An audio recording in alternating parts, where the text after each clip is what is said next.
In this video, we're going to be learning how to add a live search bar like this onto your Shopify store.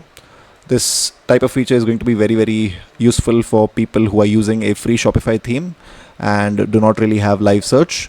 If you type in the name of the product, you will be able to see all the products that line up with that word. If you want to, you can add categories here. And there are some popular suggestions for the things that people search for when they use this search bar. So how to implement this? The very first thing is that you need to install and activate this app right here. Once you've done that, you will be able to see the option for that inside of the apps section. Simply click on it. And just wanted to tell you that the very first time that you will do this, it will actually ask you to select a plan, and it will also ask you to do like a survey thing. Just complete the survey. The survey is actually fairly straightforward. And when they ask you to choose a plan, just choose a free plan because that's all you're going to be needing. Alright, once that is done, another important thing is you need to go into online store and you need to click on edit theme. And basically what we're trying to do here is that we are trying to enable the app embed for this app. For that, we will go into app embeds. And as you can see, it's already been enabled here, but you need to enable it manually and just save and publish it real quick. Okay, let's go back. Okay, I'll select this app right here.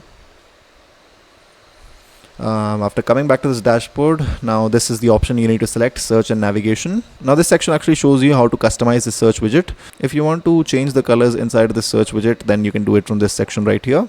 It's fairly straightforward. Now there are some templates through which you can actually showcase. Now I like to select multi-column big pictures here, but you can select whatever option here that you like, but I'm just going to be selecting big pictures.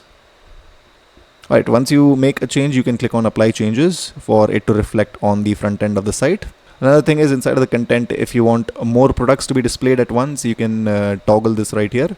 Right now only 3 products will be shown. If you want to, you can even make it like 10 and click on apply, and that will reflect on the front end. There's no problem. Now one more thing that I like to do is I like to enable the add to cart button. Using that feature, the customers that will come into your website will actually be able to add a product to the cart directly from inside the search widget. So that is very, very useful. Alright, just keep it enabled and click on apply changes.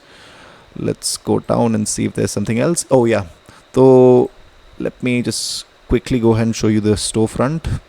Alright, so inside the search widget, now when we search for let's say a t-shirt, so popular suggestions is being shown here, then there is categories, and then there is pages, and the products are being shown on the right side. If you want to change how that looks, if you want to reorder this, you want the categories to be shown first, then you can actually do that. And when I click on apply changes and come back here and refresh this, let me go and search again. I'll search for t-shirt, and now you'll be able to see that the categories are being shown above.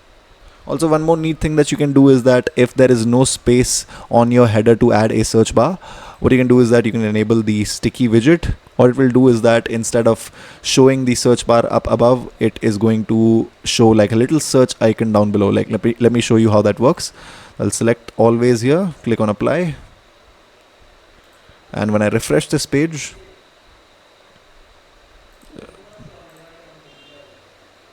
see, you'll be able to see a little search icon. If I click on it, the search bar appears like this. So that's one other thing that you can do. Alright, that is basically how you add live search inside of a Shopify website. If you found this tutorial to be helpful, then make sure that you like, subscribe, and turn on your bell notifications. I'll be back with more helpful videos like this on Shopify in the future. Thank you so much for tuning in. Have a wonderful day.